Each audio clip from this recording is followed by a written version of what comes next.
Hello, ladies and gentlemen. Welcome back to DAPS TV. Hope you're all doing well. Hope you're all doing good. Hope you all enjoyed the weekend. And here we are on the Monday, recording another game week review and reaction to the Premier League game week 3. A lot of action. We saw a lot of entertainment as usual, as expected. Starting from the early kickoff on Saturday, Arsenal versus Brighton, to the last match, Liverpool versus Man United on Sunday. There was a lot of action, a lot of entertainment, I must say. So we'll just have to dive into it, do a lot of explanation, a lot of analysis as much as we want, and see what we can see the takeaways for each team for this weekend. So we start with the game at the Emirates. This was the early kickoff. Both teams were on 2 wins out of 2. They both started the season strongly, but yeah, it was the first half was it lacked a little bit of action. Arsenal took the lead in the first half, and they were kind of okay. They neutralized Brighton. Brighton didn't really create much danger to them throughout the first half. I thought they were at decent control of the match, even though they weren't as bright as they usually are at the Emirates. They neutralized Brighton. Brighton didn't do much in the first half, and in the second half, Brighton obviously came out strong. They tried to press us now. They tried to create some chances, but let's be honest, the main talking point of this match is the Declan Rice second yellow red card, which he received around the 60th minute, I thought. And for me, I believe it was a red card, but it was a soft red card. Don't get me wrong, I considered Arsenal a title rival this season, but we can still be objective. I think it's a red card, but it's by the law kind of red card. So it's one of those red cards where you don't usually see them give it, right? It was a soft red card, even though by the letter of the law, it is a red card, right? So that's kind of unraveled Arsenal a little bit. They were shocked. They were stunned. And within 5 minutes, they considered the equalizer. Silly goal to give away, because obviously when you have a red card, the first instinct is to go and be defensive, and that gave Brighton all the momentum they needed. And we saw a nice run from Minte through the center of Gabriel and Saliba, and Joao Pedro scoring against another top team. So for me, I think these are valuable points dropped by Arsenal, because we know the way this Premier League works. Last season they lost the league by 2 points. Right now they're 2 points behind Man City, and Man City have started the season strong. Liverpool have started the season strong. You don't have as much leeway as you used to have back in the day. You can't go behind your title rivals, especially Guardiola.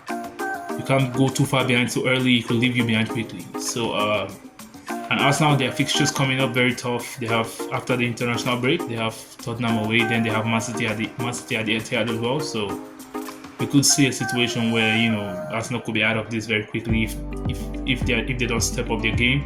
I think they have to beat Tottenham away, and at the minimum draw the game at the Etihad, and that's a tough ask for Arsenal. So it's a very tricky situation right now for them. We'll have to see how they respond in the coming weeks. But yeah, that's how I think yeah, that's what I think about that. The next match, Brentford Southampton. Again, this match was a very straightforward game for Brentford. Brandon Mbeumo 2 goals.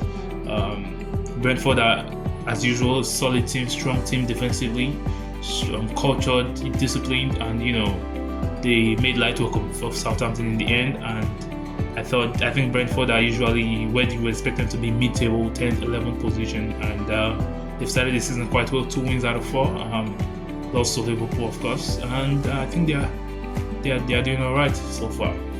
The next match, Everton 2, Bournemouth 3, and this game was crazy. I didn't really watch the match, but I was following the actions. I know Everton were cruising, talking about they look so good. They responded from the week before, and in the space of 5 minutes they conceded 3 goals. So just like I said, Everton are rubbish. They're garbage. I see them getting relegated this season, and I think in the next few weeks they might also be sacking the manager anyway, because Sean Dyche he's not really cut out for Premier League football. He's one of these anti-football merchants, and I just feel like Everton is going to struggle this season, and we can clearly see from the first 3 matches they've lost all 3 games. So it's looking like a tough start for them, and yeah, I don't see it coming to an end anytime soon. The next match, Ipswich against Fulham, 1-1. This was the game again. Two teams kind of round about the same level. Not much action. Both teams, neutralized each other, and it was a 1-1 draw in the end. The next match we saw Leicester against Aston Villa, and again, Unai Emery, experienced manager, proper manager, another win, responding from their defeat against Arsenal last weekend, and they won the game. And that's what they do. That's why I said Aston Villa this season, I expect them to be around the top 4, top 6 position, just like the way last season. How they cope with the Champions League, we're yet to see. They have a pretty difficult Champions League group, so we'll have to see how they juxtapose the Champions League and the Premier League and see how they work well in those games. But so far they started brightly. I think they've won their first 2 or 3 games out of 4, so they're around about where you expect them to be at the moment, and they are doing very well under Unai Emery. The next match, Nottingham Forest Wolves. Again, another game where I thought both teams cancelled each other out. No much action, round about the same level. Good game, but it was just a mediocre performance from both teams, and I think it was a fair result in the end, 1-1. And then the last match on Saturday was the West Ham against Man City. Man City with another 3-1 win. As I said last week, Haaland, he had adequate rest in pre-season this season, so he's looking very sharp. Hat-trick, and trust me, this guy I always say, I think he's the best finisher the Premier League has ever seen. He goes through one-on-one, you just know it's a goal. This is one of those players where you expect them to just finish every chance they have. And for the second goal, first touch, boom, top corner. He's not joking around this season. 7 goals in 3 games.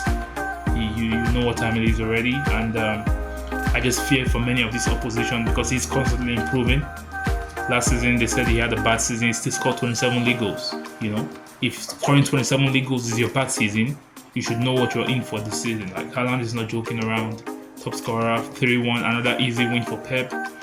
I mean, West Ham fought well. It was at some point they equalized 1-1. They had some decent attacks, but in the end, the quality of Man City shone through the match, and they dispatched 3 points pretty comfortably, I would say. So they are looking strong. They are looking like, again, the biggest contenders for the league, and looking to make it 5 in a row, which is just absolutely ridiculous, I have to say. So yeah, we know they are going to be the favorites for the title. It's going to be hard to take it and wrestle it out of them. So we'll have to see what teams come into question to do that. And then for the Sunday fixtures, we have the first game, Chelsea Crystal Palace. I didn't really watch this game. I was more focused on the Newcastle Tottenham game.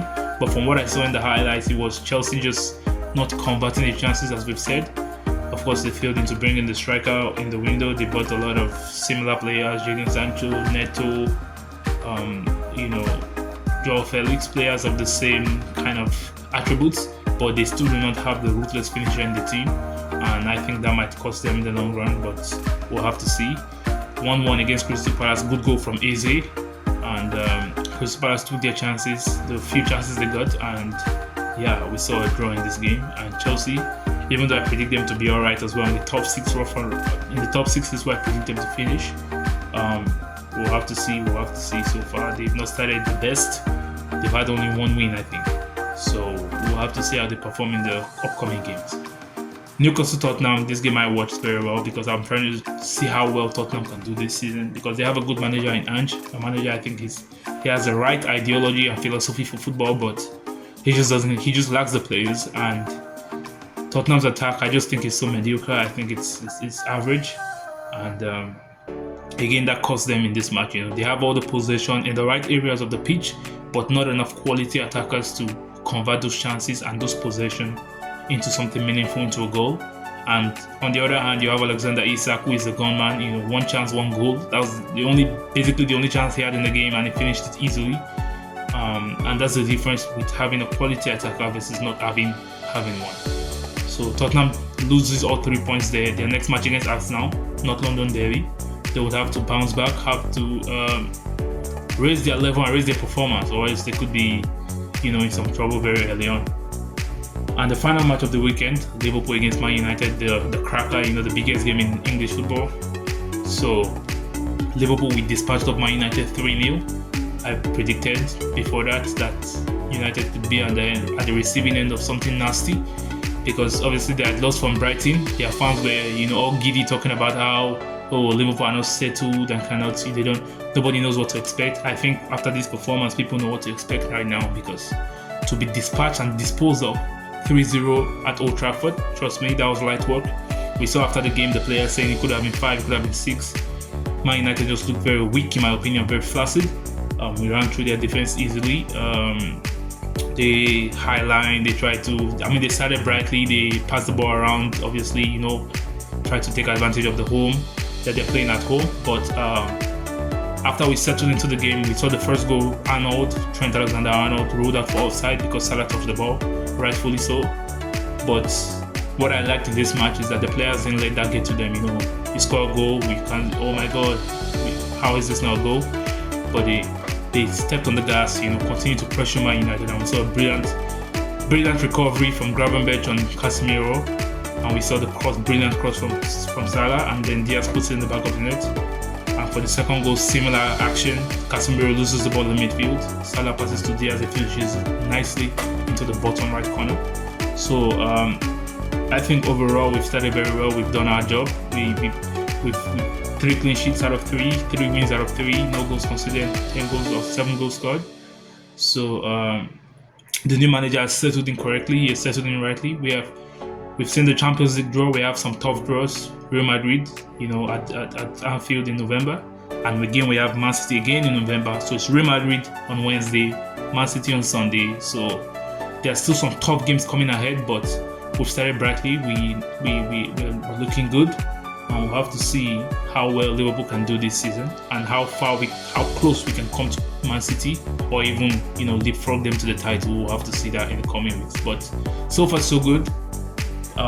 Everything correctly done. The manager has settled in correctly. The atmosphere is good around the club.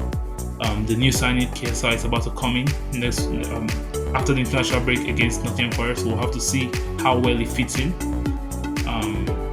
So yeah, the Premier League is looking nice right now. Liverpool, Man City at the top of the table, similar records. Brighton, Arsenal make up the top 4 as of now, but we'll have to see how things develop from after the international break, because there are some big games coming up. Like I said, Tottenham playing Manchester City playing Arsenal, so we could see a lot of change in the table. But you have to tune in for that. So this is the weekend review, game week 3. Tune in for my match prediction, probably coming in, or tune in for more videos, more review, more predictions coming in probably after the international break for game week 4. And I'll see you there. Have a good one.